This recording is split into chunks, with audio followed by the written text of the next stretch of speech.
aqui com a professora Cristina Limonge, professora da FEA USP, pesquisadora, uma pessoa com uma experiência muito grande nessa área de educação e principalmente na área de comportamento humano.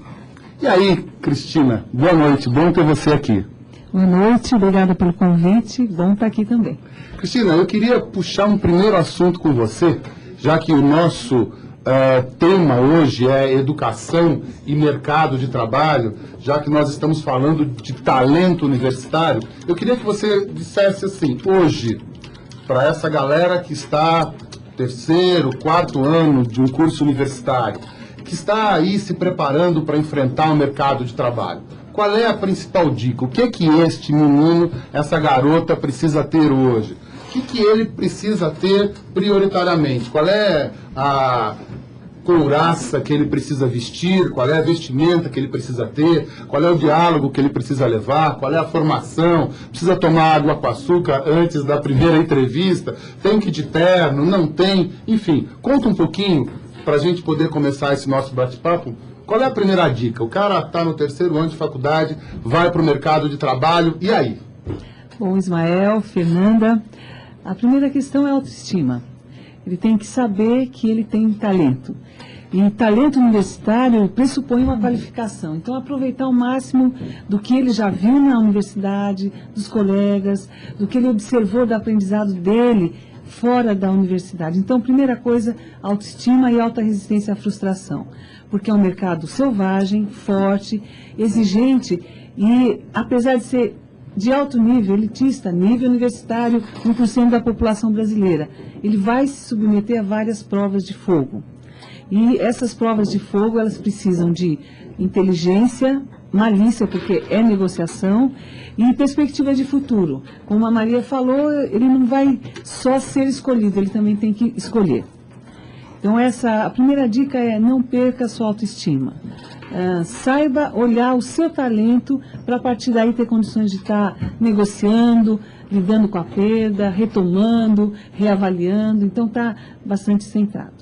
Quando você fala de talento, o que você está querendo puxar? Como é que a gente pode dizer assim? Não, eu sou um talento. Eu sou um talento. Como é que a gente chega nessa conclusão? Não é fácil, porque o mercado de trabalho é super competitivo. Como é que o aluno ele vai poder sacar? Não adianta sua mãe falar, né, que você é talentoso. Mãe, diz você meu filhinho é bonito, olha como ele penteia o cabelo de lado, como ninguém penteia. Não serve só isso. O que é talento? É falar uma língua a mais? Ter vários cursos, extracurriculares. Como é que ele percebe qual é o talento dele?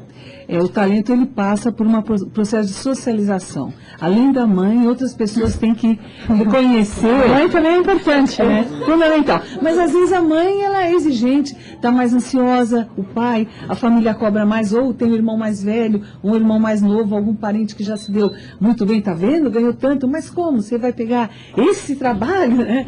Então a gente tem aí um primeiro desafio que é entender que o talento ele só é percebido quando existe um reconhecimento social. Então, prestar atenção em qual é o segmento de mercado. Eu vou ser músico, por exemplo, ou vou ser engenheiro. Quais são as expectativas do mercado em relação a isso? Das coisas que eu faço, de que forma que eu posso alinhar, utilizar a linguagem necessária. Eu dou aula há muitos anos, em nível universitário desde 82, tenho vivido experiências muito gratificantes dos meus alunos, talentos e alunas, e recentemente eu tenho um aluno que se formou, e no primeiro dia que ele veio, professora, não vai dar certo. Eu falei, não, vai dar certo, a tua ideia é boa. E ele era uma pessoa impaciente, tímida, quieta, mas muito dedicado. E a semana passada ele ganhou um prêmio muito forte, ligado aos estudos de liderança positiva e liderança negativa. Então, quando eu liguei, falei, olha, você ganhou o prêmio, um prêmio grande dentro da faculdade, você vai ganhar um bom dinheiro e tal. Professora, eu estou muito feliz com isso. Quer dizer, ele fez um trabalho imenso e ele mesmo ainda não está acreditando de que aquele projeto que parecia pequenininho, ele tinha um tom grande social. Né? Então, voltado para o mercado de trabalho, etc. Então, vamos dizer, o significado de talento é de que forma que eu vou compartilhar as coisas que eu sei fazer bem. e saber que tem gente que não vai enxergar isso. Isso que é difícil, porque quando você é reconhecido, você tem seu talento reconhecido pelas pessoas, é até que mais fácil, você tem até um incentivo para continuar e cada vez até melhorar. Mas o problema é quando você está cercado de pessoas que não reconhecem isso ou não entendem, né? Isso aí que complica bastante. A gente sempre vai estar numa condição de equilíbrio e desequilíbrio. Vai ter um grupo que apoia, né?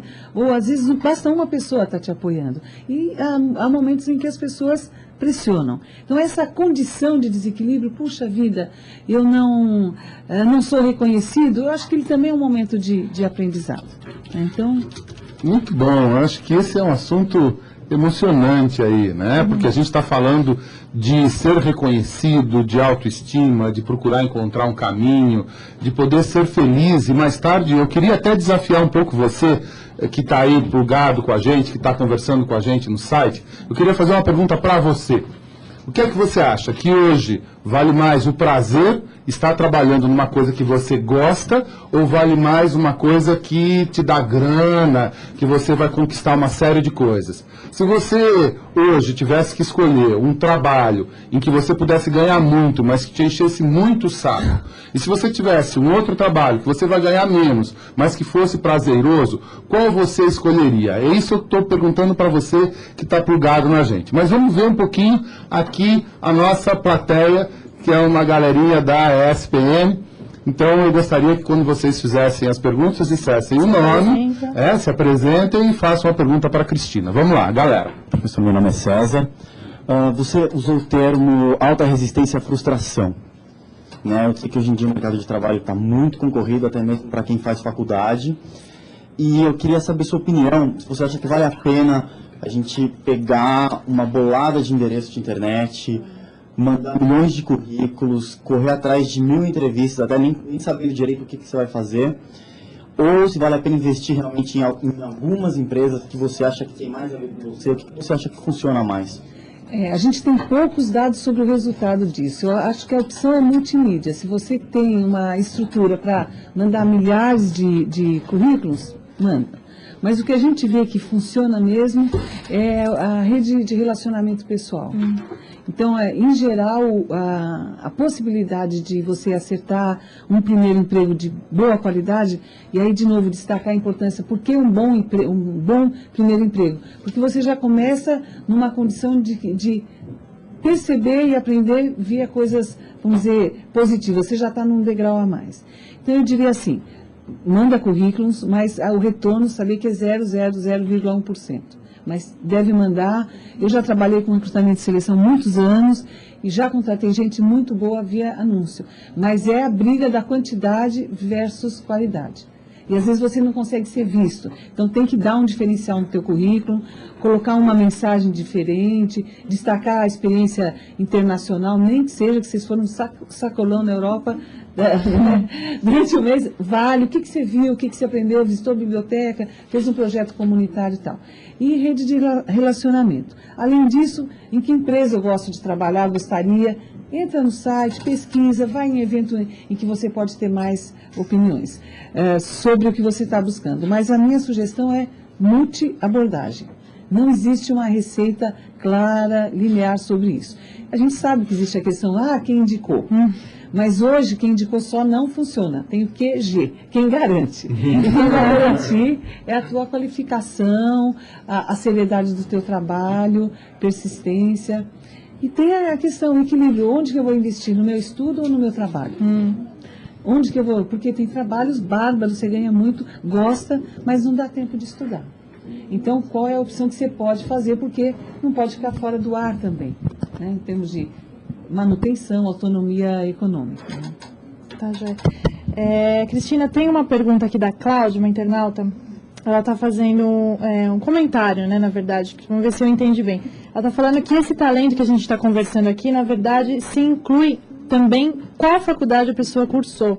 Ou se isso é um mito. Então, acho que eu estou querendo dizer assim, se você fez uma faculdade que tem mais nome, né, no mercado, se isso conta mesmo ou se isso é mito. Então, há algumas empresas que têm esse critério mais agressivo, quero alunos formados em faculdades chamadas primeira linha. A minha percepção é a seguinte: eu dei aula em 14 faculdades particulares, dou aula hoje na USP, já fui aluna da UGV e já rodei bastante. Existem bons alunos em todas as faculdades. O problema maior é como o aluno se coloca e como o mercado sinaliza. Então, se a gente está numa faculdade em que a empresa valoriza um outro tipo de formação, vai buscar onde é o ponto de excelência, que às vezes não é numa faculdade dita primeira linha, mas é numa outra faculdade onde tem um grupo de profissionais diferenciados. Então, a marca conta, pesa, mas ela não é tudo.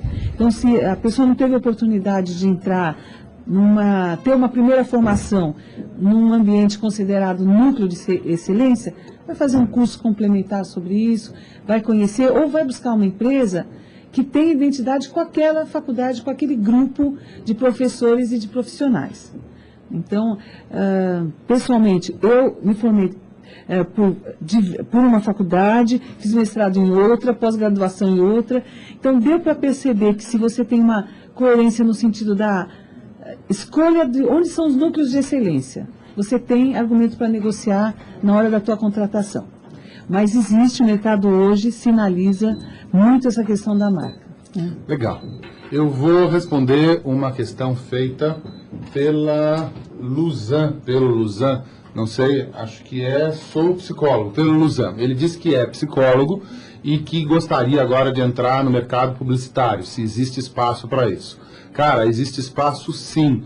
Hoje o mercado trabalha com comportamento de pessoas, com conhecer o consumidor, saber quais são as suas necessidades, o que ele pensa. E pesquisa de mercado é uma ferramenta fundamental hoje para a gente poder construir qualquer ação na estrutura de comunicação. Não consigo montar uma campanha, não consigo fazer um trabalho de marketing se eu não tenho uma pesquisa sustentando tudo isso. E os psicólogos são muito bem-vindos, porque eles conseguem conhecer um pouco melhor o perfil desse consumidor, suas expectativas. Então, se você quer migrar da psicologia para a publicidade, o caminho é o caminho da pesquisa, mas eu indicaria a você fazer um curso de complementação, fazer um curso de pós-graduação em publicidade e propaganda. Nós temos aí uma série de escolas que oferecem essa oportunidade. Facilitaria e abriria caminho para você. Queria também agradecer a galera que já está respondendo se vale a pena ter mais prazer numa situação de menor grana, ou se realmente eu devo partir para uma coisa que me sacrifica, que eu não gosto de usar gravata, mas vou botar uma gravata aí, morrer de calor, porque o importante é ter uma conta bancária mais recheada. A galera está respondendo, depois a gente vai colocar tudo isso para a Cristina, para que a Cristina possa nos ajudar a entender um pouco isso. Mas vamos de novo para a galera que está na plateia. Vamos ouvir um pouquinho qual é a questão que o pessoal tem aqui para a Cristina. Vamos lá. Oi, Cristina, eu me chamo Fernanda e eu queria saber a importância hoje de se colocar, quando você vai enviar o currículo para uma empresa, colocar trabalhos voluntários que você tenha feito, se isso conta mesmo, é um diferencial, ou se eu mando o meu currículo apenas com as coisas profissionais ou cursos e no dia da entrevista eu cito que eu tive trabalho voluntário. A gente não pode esquecer que a procura de emprego é um processo de negociação. É que a gente leva muito para o lado pessoal, depois do reconhecimento e tudo mais. Então, na negociação, a gente tem que conhecer o nosso par, ou quem vai nos contratar. Então, entender quem é... Estava olhando para você, Fernando, e estava fora da câmera. Quem é... O que a pessoa quer ouvir e quais são, o que ela sinalizou. Então, se é uma empresa mais tradicional, em que a questão do trabalho voluntário ainda não entrou como um fator interessante para a prática daquela organização, conversa na entrevista. Agora, se é uma empresa que mostra na sua política de gestão, política de gestão de pessoas, política institucional, tem um trabalho voluntário e tal, então você dá um tom, aí o nosso professor especialista em marketing tem que ajustar o canal de comunicação. Então, não pode... tem que conhecer quem vai ser, ele passa a ser o seu cliente. Né? Então, mesma coisa, você vai numa festa punk, você vai numa festa havaiana, ou você vai para a praia. Então, a seleção do que você vai mostrar, do que você tem de bom no processo de negociação, ela tem que ser vista. Há algumas coisas clássicas, né, em termos de educação, cuidado, demonstração de conhecimento da vaga, e ter algumas informações clássicas sobre o que é ser estagiário, ser trainee, o que é uma área financeira. Então, é importante dar uma estudadinha, porque vamos lembrar que antes de ser um processo comportamental, ele é um processo de negociação mercadológica. E nisso a gente tem que ser muito claro, porque isso também tira um pouquinho da culpa. Puxa, mas ninguém me contrata? Eu sou tão bom, né? Então, lembrar que a gente está trabalhando com o processo de negociação, né? Tá. Fazendo um gancho com o que a Fernanda falou, minha xará, eu tive lendo inclusive na FEA, né, onde você trabalha, saiu uma matéria falando que os MBAs aqui, nacionais, né, eles estão se adaptando à cultura do país. E tá falando agora esse negócio de ONG, assim, é uma febre, né? E eu até anotei isso que eu ia falar, e aproveitando o gancho dela, que tem uma turma em março, você está sabendo disso, que vai iniciar MBA em Gestão e Empreendedorismo Social, né, conveniada à FEA, criado especialmente para quem está interessado em desafios assim, sociais. Isso, é verdade. Né, tem esse intuito. Então, esse segmento de mercado ele é interessante porque ele ficou atrativo. Então, a pessoa tem você vê as duas escolhas, de trabalhar de uma forma muito pressionada, em alto estresse, e estar cheio de dinheiro no bolso e no banco, né? Ou de trabalhar livre, free, mas com salário e satisfação. O salário e satisfação, ou instável, ou deixando para ficar rico mais tarde, esperando uma herança ou um bom casamento, né? Então, a gente tem hoje um terceiro segmento, opção profissional, que são as ONGs e as ações de responsabilidade social, que geram uma condição de autonomia econômica e de reconhecimento profissional, que é diferente de algumas profissões que ainda não acharam um lugar, por exemplo, o meio artístico. Se a gente pensar como que é a carreira de um artista, não tem um alinhamento. Mas de responsabilidade social e das ONGs, ela passa a ser mais uma qualificação disponível no mercado. Então, essa iniciativa de se criar esse MBA em geral para o pessoal que já tem muita experiência no mercado, já está mais maduro, então que vai ter uma nova qualificação e se tornar mais interessante e atrativo para o mercado, mas também possibilita essa sensação de autoconhecimento, autoprofissionalização e fazer o seu próprio negócio, que é uma outra alternativa, o empreendedorismo, e que acontece muito nessa faixa inicial de idade da universitária, que a pessoa não valoriza. Na virada vai ver, puxa, mas eu já trabalhava com gráfica, já fazia vendas e tinha outro jeito de ganhar dinheiro de uma forma não tão sistematizada, né? O Legal. tempo vai voando. O tempo vai voando, o papo está interessante, muita gente entrando aí, legal, galera, que vocês estão participando. Tem uma pergunta que eu achei bastante interessante, que é do tio. Ele faz especificamente para você. Ele diz, se você não acha meio sacanagem aquele esquema de o candidato passa por 50 entrevistas, é a primeira etapa, é a segunda etapa, a galerinha aí que está acostumada a fazer processos de trainee em grandes empresas, enfrenta um pouco isso, né? Etapa 1, etapa 2, e eram 5 mil, agora são 3 mil, e há uma pressão, uma tensão toda. Depois, quando chega quase lá no funil, pertinho, recebe um e-mail dizendo assim, olha, você... Obrigado pela participação, no processo seletivo.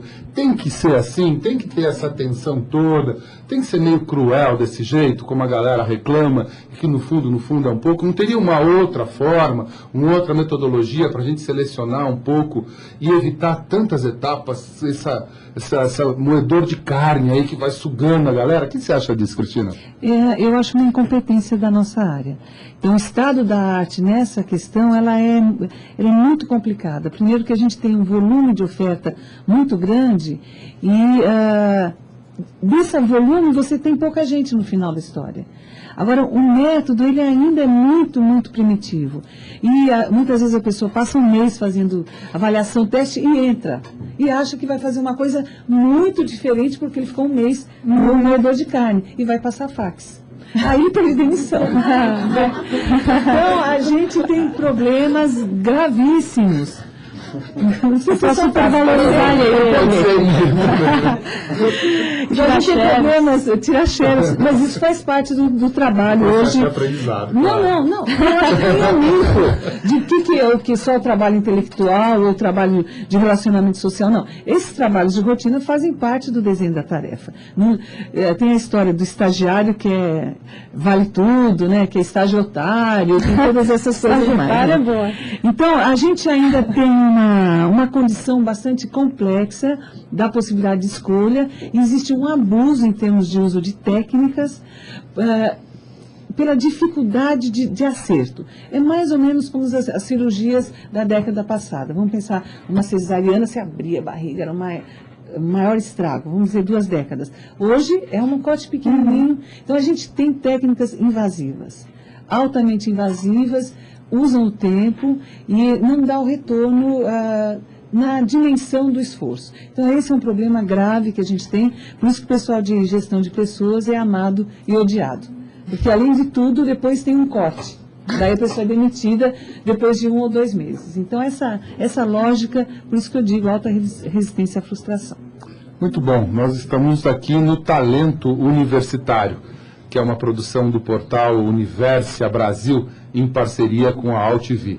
É um programa que está estreando hoje com Cristina Limonge, que está trazendo uma série de novidades para a gente e estreando quente, né? Com muita coisa, participação da galera, muitas perguntas, interessantes. Está sendo muito bom. Mas a gente tem aí um pessoal que veio calouro, vai fazer uma pergunta para você também, Cristina. Vamos lá. Cristina, eu sou Felipe e eu gostaria de saber o seguinte: quais são exatamente as qualidades ou as características que um profissional do futuro de sucesso tem que ter? Então, existe muito esforço em definir quem é o profissional do futuro. Então, existe um projeto chamado CEO do Futuro, que é também lá da FEA, junto com a Você S.A., que tem feito, já está no 2º ano, o que a gente trabalhou, o que eles trabalharam, só fiz uma pequena parte nesse trabalho, de quais são as características hoje dos gestores, e daqui a 10 anos eles provavelmente vão ser presidentes de empresa. E o que a gente descobriu? Que vem uma demanda crescente no futuro dessa consciência social, que é muito oposta à competitividade a qualquer preço. Então, primeira coisa, qualificação sempre. Honestidade no sentido, prometa fazer aquilo que você está qualificado para fazer. Se você não sabe fazer, vai se qualificar. Então, recentemente, ontem, a gente iniciou uma turma grande de especialização e havia um ex-músico, flautista, hoje gerente de uma empresa pública grande, com 44 anos, e ele foi buscar a especialização, porque ele teve a oportunidade de ser gerente. Ele falou: eu quero ter uma ação, eu quero ser honesto, eu nunca fui gerente nem administrador, então eu vim buscar uma especialização para atender a essa chance que eu tive de me tornar gerente. Não sei se ele vai sentir muita saudade de ser músico. Vamos lembrar que outra coisa do profissional do futuro é ouvir a sua vocação. Porque a gente pode ficar fugindo dela 10, 20 anos. Quando começa a entrar, terceira idade, segunda carreira, começa a dar saudade daquilo que a gente gostaria de ter feito. Então, não abrir mão da vocação, mas tem uma coisa importantíssima que é o que a gente chama contrato psicológico de trabalho. É uma mediação. Então, há muitos casos, por exemplo, pessoal que trabalha em telemarketing, que opta por ter aquele emprego, sabe, que é transitório, para poder ter a sua qualificação e atingir uma outra carreira que tenha mais a ver com a sua escolha interna, com a sua personalidade, sua história de vida. Então, às vezes, aceita trabalhar na condição que o professor Ismael falou, de estar ralando muito, fazendo uma coisa que não gosta, temporariamente, para poder chegar a uma carreira com raiz. Porque também, passando fome, passando necessidade, a gente tem que lembrar que as necessidades são humanas. E as pessoas que buscam satisfazer essas necessidades têm que cuidar do corpo, da mente e da condição social, né? O biopsicossocial. Então, não achar que é só carreira ou que é só dinheiro, né? Eu fiz uma promessa aqui há uma meia hora atrás para o Rodriguinho, né? Que eu falei que quando a Cristina entrasse, a gente ia responder aquilo sobre estudar fora e a gente acabou deixando para lá. Claro. Mas a minha pergunta eu vou deixar, se realmente isso, estudar fora, se quando tem isso no currículo, se isso faz muita diferença, depende. E qual é a melhor hora da carreira ou do estudante de largar tudo e sair, largar a família, tudo, mas isso depois dos comerciais. Esse é André, ele está apaixonado. Seu pai conseguiu um emprego melhor. Quero os dentes brancos. A irmãzinha Ana tem um novo dente. Precisa de proteção anti-cáries. Mamãe tem o que eles precisam. Colgate Triplasol. Para refrescar seu hálito, deixar seus dentes brancos e te proteger das cáries. Colgate Triplasol. Uma supermãe confia em Colgate Triplação. Refrescar seus dentes brancos e proteção. Estamos aqui de volta com Talento Universitário, hoje entrevistando a Cristina Limonge, que está dando um show aí de informação, que está contando uma porção de coisas para a gente, e a Fernanda havia deixado uma pergunta. Duas, né? Duas perguntas, né? Se é hora de pegar a mochila e ir embora para Qual é a hora, qual né? é a hora, né? Se tem uma hora certa, se é durante o estudo, se é depois que se forma, né? Porque assim, eu entendo assim, que se você se forma, minha dúvida, né? E vai estudar no exterior, talvez quando você volte você tenha aquela bagagem, mas você pode estar meio defasado com o mercado aqui, nacional, né? Então, e também faz tanta diferença assim um curso no currículo ali? Então, depende da carreira. Primeiro, visão internacional é importante em qualquer cargo, em qualquer função, qualquer carreira. Porque a gente começa a ser mais humilde em relação aos nossos valores e, ao mesmo tempo, mais orgulhoso dos nossos valores. Perceber que onde a gente vive, onde a gente nasceu, tem coisas que a gente não valorizava.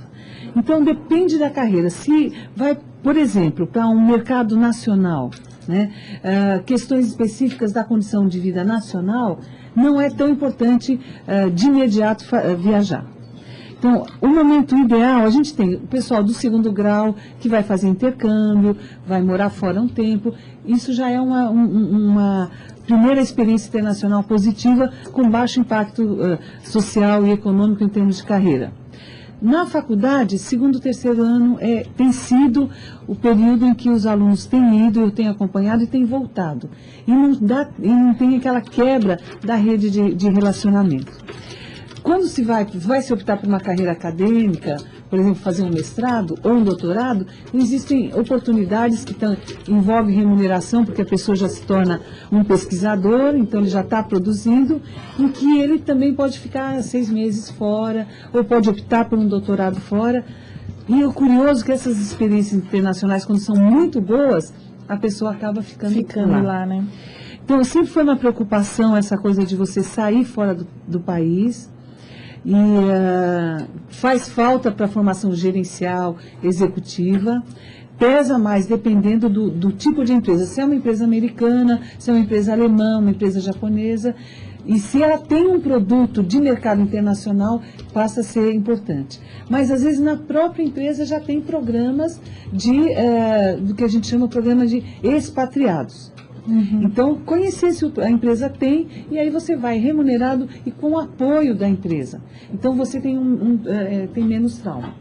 Tem a desvantagem que, às vezes, não faz essa vida mais livre de aprendizado, de reflexão.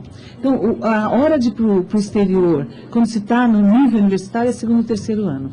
Porque dá tempo de voltar e dá tempo de incorporar o que se aprendeu, com mochila, sem mochila, com o apoio de outro grupo ou não. Parar, você gasta então, menos, né?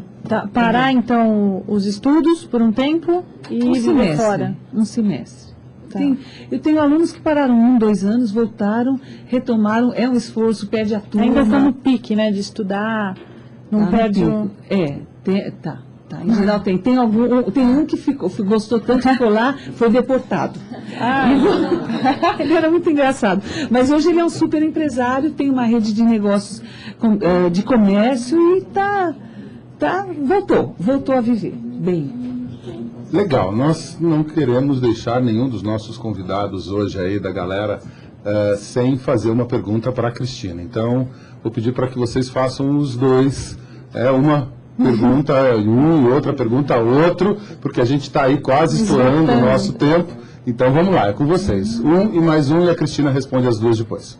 Bom, boa noite, meu nome é Pedro. Ele levantou uma questão do trabalhar por prazer ou trabalhar pelo dinheiro. Eu queria saber se a senhora não concorda que trabalhando por dinheiro só tem o risco de cair no tédio, cair na rotina, aquela coisa chata que você não quer, e acabar sendo demitido, ou então pedir a demissão do próprio emprego e depois não arranjar outro. Ou então você trabalhar por prazer e ter a chance de subir na carreira. Queria saber se você concorda com isso. Respondo agora. Pode responder, Cristina. Não, eu acho que não é a história do bem e do mal. O bem é trabalhar por prazer e o mal é ganhar muito dinheiro, né? Então, isso nunca vai ter raça pura, né? Então, só ruim ou só bom. Então, o ideal é que você possa ter um equilíbrio entre o que você faz, né? Então, entre a questão do prazer, né? Trabalhar por prazer e estar ganhando... Porque a questão não é o prazer só, é quanto do que eu estou suando aqui, eles estão me remunerando. Então, existe uma síndrome que chama burnout, que a pessoa começa trabalhando por prazer, que bárbaro e tal, mas não tem carreira, não tem remuneração, ela vai odiando a sua escolha, né? E acontece numa categoria de, por exemplo, professores de primeiro grau. Há muitos estudos sobre isso. Porque existe muito prazer, mas não tem reconhecimento social, não tem salário para pagar a conta, aquela incapacidade de você ter autonomia econômica, né? Então, esse equilíbrio prazer e autonomia econômica, ele tem que ser avaliado no seguinte sentido: quanto do que eu estou dando o meu esforço, eu estou sendo remunerado? É isso que eu quero? E às vezes a pessoa tem essa opção. Há pessoas que juntam dinheiro para depois ir fazer o que querem. Então não há o bem ou o mal de estar ganhando pouco ou estar ganhando muito. O que há é como que eu lido com a expectativa de estar fazendo o que eu gosto ou estar fazendo o que eu não gosto. Né? Porque isso também é uma experiência. Uma coisa sobre viagem internacional que é importantíssima: existem muitos apoios. Consulados internacionais, Austrália, Inglaterra, Estados Unidos menos agora, mas tem. Então não instem usar esses recursos para estudantes, que são ótimos, e você não fica tão exposto. Por exemplo, tem um estudo recente agora de que há muitos brasileiros soltos em Paris, porque foram sem saber francês, foi uma agência específica que levava estudantes, não conseguiam ir para a Inglaterra, para outros países, e estão rodando pelas ruas e sem conseguir voltar. Então, é muito bonito, mas tem que usar os recursos para não se tornar isso uma tragédia, né? A outra questão qual que era? Ela vai fazer agora. Ah, pois não. Oi, meu nome é Patrícia. Eu queria fazer uma pergunta sobre como agora muitas pessoas estão ficando desempregadas, tudo. Queria saber como que aquelas pessoas que estão mais velhas e que elas acabam saindo do mercado, o que elas podem fazer para se reciclar? Então, essa questão dos mais velhos, lembro que essa geração dura 10 a 15 anos a mais do que as gerações anteriores. Daí problema de previdência social, etc. Então, a gente tem hoje o que se chama segunda carreira. O que fazer? Primeiro, buscar o que sabe fazer, buscar uma qualificação. Bom, qualificação MBA, especialização é caro, mas há algumas especializações que não são tão caras. Segundo, não perder o vínculo com a família ou com pessoas que têm um afeto forte. Porque quando a pessoa, né, na meia idade, deixa de ser profissional e quer voltar a ser estudante, se ele não tiver muito apoio da família, entra em depressão, fica prostrado, não quer fazer mais nada. Então, o primeiro caminho é voltar a estudar. Nem que seja uma coisa simples, operacional, gostosa, paisagismo, vai fazer alguma coisa nessa linha. Então, o estudar, ele abre uma rede de relacionamento importante e precisa de apoio da família. Família de origem biológica ou família substituta. Não sequestrada, claro, né?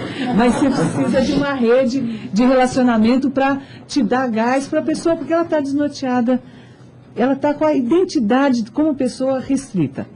Especialmente quando você é demitido, na hora que você acha que você vai se aposentar e usar com prazer o dinheiro que você juntou, que deveria ter juntado com o trabalho de 30 a 40 anos, né? Muito bom. Nós estamos quase terminando o nosso programa Talento Universitário, uma estreia, eu posso garantir que foi uma estreia muito legal, porque a galera participou, se envolveu. A gente não está conseguindo fazer todas as perguntas aqui, em função da quantidade de coisas que o pessoal está trazendo no site, batendo papo com a gente. Mas tem uma pergunta que eu gostaria de fazer a você, que é alguma coisa sobre informações adicionais, onde eles podem obter. Então, o nosso internauta pergunta se você tem um livro publicado, ou se você tem um e-mail, um site, alguma coisa em que eles possam continuar olhando, pesquisando, fuçando. Então, eu acho que a Fernanda pode dar o melhor fonte em termos de e-mail, de site. Sobre publicação, existem muitas publicações. Eu não tenho uma publicação específica sobre isso. Então, o que a gente tem é um livro, as pessoas na organização, publicado pela editora Agente, que trata de questões de gestão de pessoas. Então, lá trata algumas questões sobre recrutamento e seleção e tal, dá uma visão geral de comportamento humano no trabalho.